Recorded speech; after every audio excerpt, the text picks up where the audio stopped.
Hi everyone, good day. Today I'm going to present my application maintenance and monitoring report para sa application na pinili ko, which is Bilibili. So, in this presentation, i-explain ko kung ano yung app, paano siya mini-maintain, ano yung advantages niya, ano rin yung mga disadvantage, and ano yung mga ginagawa kapag may system failures. At at the end, I'll share kung bakit important talaga yung continuous monitoring sa isang system. First, let's talk about the application itself. Bilibili is a video streaming and social platform. Para siyang combination ng YouTube, streaming site, and social media in one. Sa app, users can upload videos, watch videos, comment in real time, interact with other users, follow creators, and currently, sobrang laki na ng users base niya. Millions of users worldwide.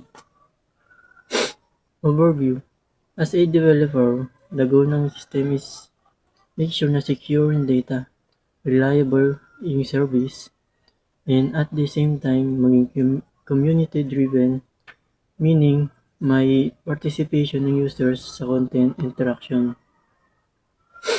Since video platform siya, kailangan niya mag-handle ng sobrang massive na amount ng data like video uploads, streaming, comments, and user activities happening all at the same time. Kaya dito papasok yung importance ng maintenance and monitoring. Next, advantages. Unahin natin yung advantages. Number 1, data security. Sa Bilibili, magamit sila ng encryption para ma-protect yung user's accounts at store data, meaning kahit may makialam, hindi basta-basta nabubuksan yung information. Meron ding privacy settings, moderation tools, and two-factor authentication. Yung two-factor authentication, parang extra lock. Hindi lang password, may verification pa. Plus, may regular system security audits. So, i-check talaga constantly yung safe pa rin yung system. Ang point dito, hindi lang basta-basta nag-run yung app. Talagang minomonitor kung secure yung users. Next advantage is massive data handling. Kasi nga, video platform siya, kailangan mabilis at smooth ang streaming. So, ang ginagamit nila, distributed servers, global CDN or content delivery network.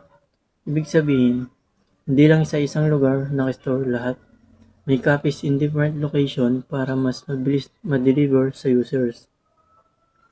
May AI recommendation system din, kaya yung content na lumalabas sa'yo, usually related sa interest mo.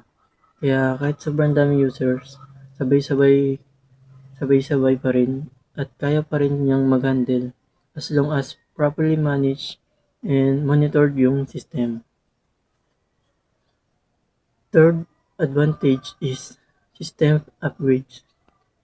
Regular ang updates, hindi lang para magdagdag ng features, pero para bumilis yung app, maayos yung bugs, at ma-improve yung overall user's experience. Kapag nag-update sila, ginagawa nilang gradual rollout, meaning hindi sabay-sabay para hindi bumagsak yung system. Ina-update din yung UI at UX para mas user-friendly over time. So, dito natin makikita na continuous talaga yung improvement, hindi one-time build lang. Next, disadvantage. Pero syempre maganda yung system, may disadvantages pa rin. Unang disadvantage, data security risk. Kahit may encryption at protection, pwede pa rin mangyari yung mga phishing, hacking, unauthorized logins. Especially kung users mismo mahina yung password or nag-click sila ng suspicious links. So, kahit secure ang system, risk is always there. Kailangan may kaya laging may monitoring and awareness. Second disadvantage is related sa dami ng data. Since million of users ang gumagamit, kapag peak hours, possible na bumagal ang loading, may buffering, tumaas ang server cost. Malaki din yung requirement in terms of storage, servers, and bandwidth. So, mahal ang maintenance and operations. Third, may issues minsan sa system upgrades. Like, may update na hindi compatible sa older device. May bagong feature na hindi gamay agad ng users. O minsan, yung updates na mismo nagkakos ng glitches.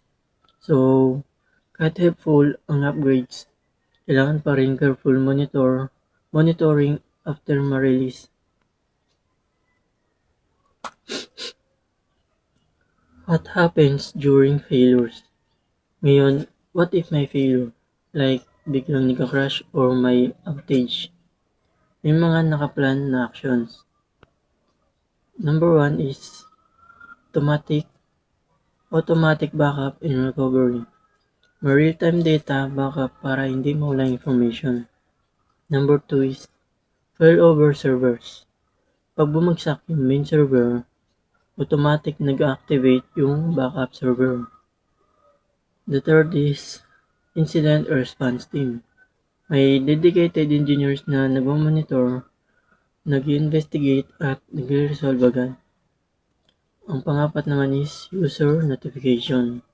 Na-update yung user para may maintenance or downtime. Para aware sila kung ano nangyayari. So, hindi siya basta-basta pababayaan lang. May structured process din.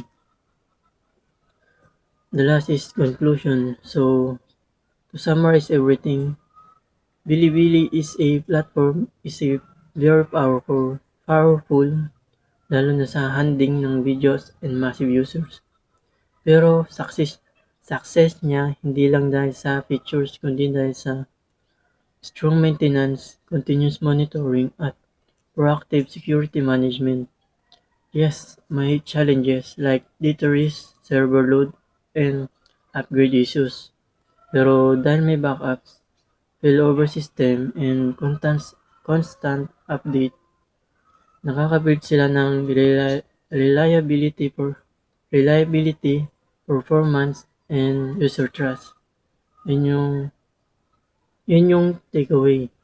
Kahit gaano kagandang app design, kung walang maintenance and monitoring, madaling bumagsak ang system.